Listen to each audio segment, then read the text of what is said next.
It has been the most remarkable of seasons that appeared at one stage might never get off the ground as COVID-19 took a stranglehold. But Formula 1 found a way, producing a captivating 17-race season that may have resulted in Lewis Hamilton and Mercedes winning the titles again, but was not without plenty of drama along the way. Some drivers shone, others struggled, so without further ado, we present our top 10 list of Formula 1 drivers in 2020. Number 10. Pierre Gasly. Without doubt, one of the highlights of the season was Gasly's astonishing victory in the Italian Grand Prix with AlphaTauri, a case of being in the right place at the right time to capitalise on the misfortune of others, most notably Hamilton. But Gasly also delivered pace and a stern defence late on when coming under threat from Carlos Sainz, hallmarks that stood out across a campaign in which he appeared to be a serious candidate for the second Red Bull seat. Even after discovering there was no chance of a second bite of the cherry with Red Bull, which would have disheartened many, Gasly continued to perform as underlined by his strong points-paying drives in Portugal, Bahrain and Abu Dhabi. At the age of 24, Gasly obviously is still young and has time on his side. If he keeps his head down, continues to work hard and deliver results, then another notable opportunity, not necessarily with Red Bull, may come his way. Number 9. Valtteri Bottas. It is likely that some of you will disagree with this assessment. There will be those who feel the Finn should be higher, and certainly there will be some who perhaps pitch him further down the order. And that's the problem with Bottas' season. It is so difficult to rank. So much more was expected, in particular after scoring pole position and the win in the season opening race in Austria. That should have been the catalyst for a sustained title challenge. The fact Bottas only managed to finish ahead of Hamilton in 3 other races speaks volumes for the dynamic between the two drivers this season, where one has been at the top of his game and the other, try as he might, has floundered. Bottas always ran Hamilton supremely close in qualifying, but come Sunday, there was often only one outcome, although he did endure some bad luck along the way that undermined his results. But the fact he spun 6 times in a Turkish Grand Prix in which Hamilton produced one of the best performances of his career that clinched him the 7th world title, and then his display against George Russell in the Sakir Grand Prix, for me, underlines why Bottas is where he is on this list. Number 8. George Russell.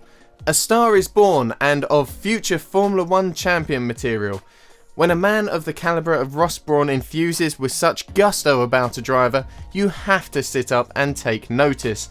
It was evident even before Mercedes asked George Russell to replace COVID-hit Lewis Hamilton that here was a driver with immense talent, masked by the deficiencies of another underperforming Williams. Yet, despite the FW43's lack of pace, Russell somehow managed to reach Q2 in that car on 9 occasions, rightly earning him the nickname of Mr. Saturday, as he over-delivered, out-qualifying teammate Nicholas Latifi in all 16 races as a pairing. Sunday was a different story, however. The handling, balance and speed of the car never matched that in qualifying trim, with Russell netting only one 11th place finish for Williams compared to 2 for Latifi. But then came that performance in the Sakir Grand Prix that has catapulted Russell into the spotlight and a nailed-on certainty for a permanent seat with Mercedes in the future. Number 7. Lando Norris. The 21-year-old actually won his head-to-head qualifying battle with Carlos Sainz 9-8, yet it was the latter who came out on top in the drivers' standings by just 8 points, finishing 3 places higher. Simple statistics are not the only criteria why Lando Norris is also behind his teammate on this list, as he lacked overall consistency after making a flying start to the campaign with his debut podium in the season opening race in Austria, followed by 5th at the same circuit the week later for the Styrian Grand Prix. Sainz's experience and racecraft also ensured he had the edge over the young Briton, someone who is undoubtedly a talent and deserves equal credit for his part in McLaren finishing 3rd in the Constructors' Championship. It will now be interesting to see how he fares against Ricciardo in 2021, as it's likely he may find it more difficult to hold his own against the Australian as he did against Sainz. Number 6. Charles Leclerc. For Leclerc, 2020 was another campaign that defied the performance of one of the worst cars Ferrari has produced for many a year.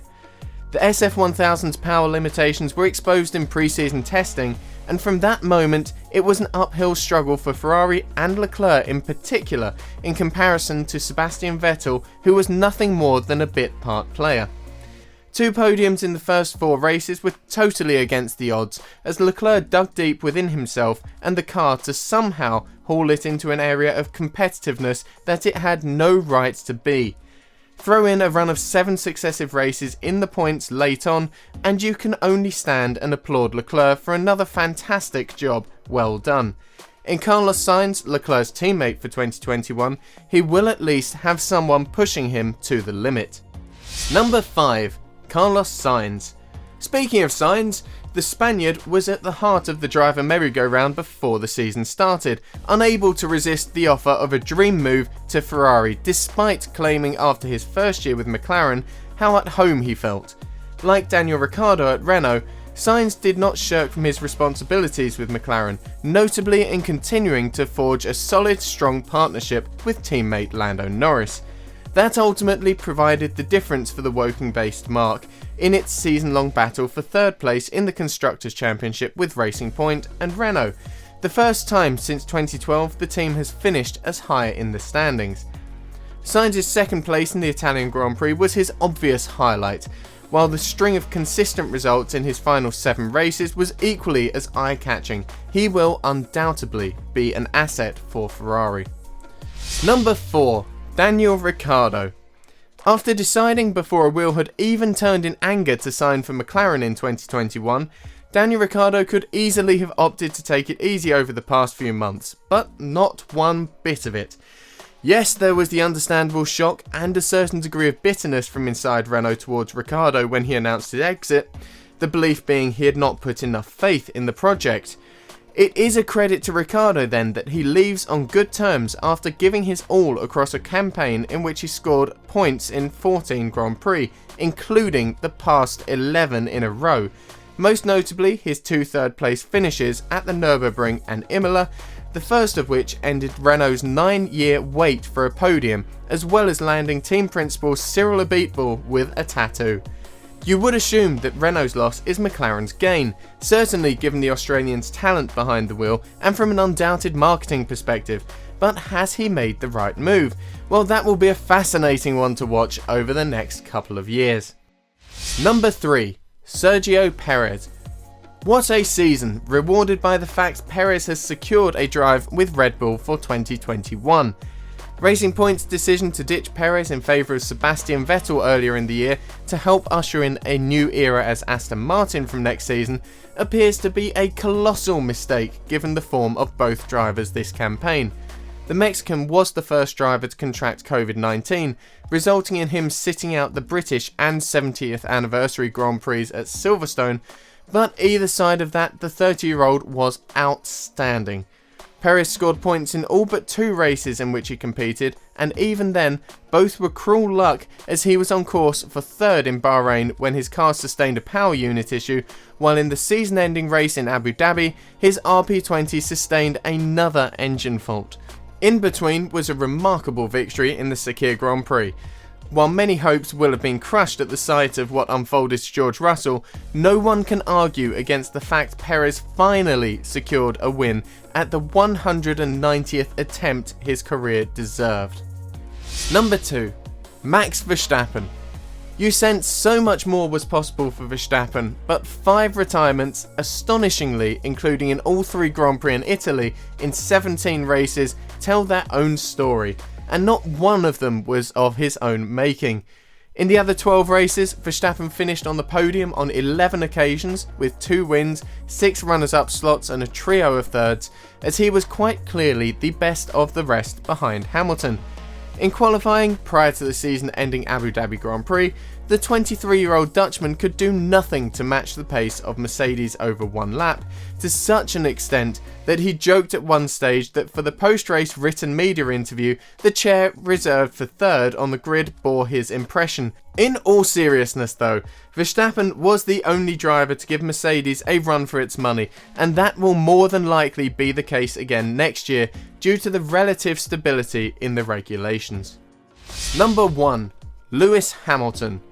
Let's face it, there was really no other candidate for the number 1 slot. With the exception of contracting COVID-19 that resulted in him missing the first Grand Prix of his entire F1 career, Hamilton has enjoyed a stellar season. While there will always be a debate as to who is Formula 1's GOAT, it cannot be dispelled that statistically, Hamilton is the greatest after equaling Michael Schumacher's record of 7 titles, surpassing the legendary German driver's win landmark along the way, which now stands at 95 and counting. In addition to the championships and Grand Prix won, he also holds the record for pole positions, podium finishes, points finishes and career points. The list just keeps going on.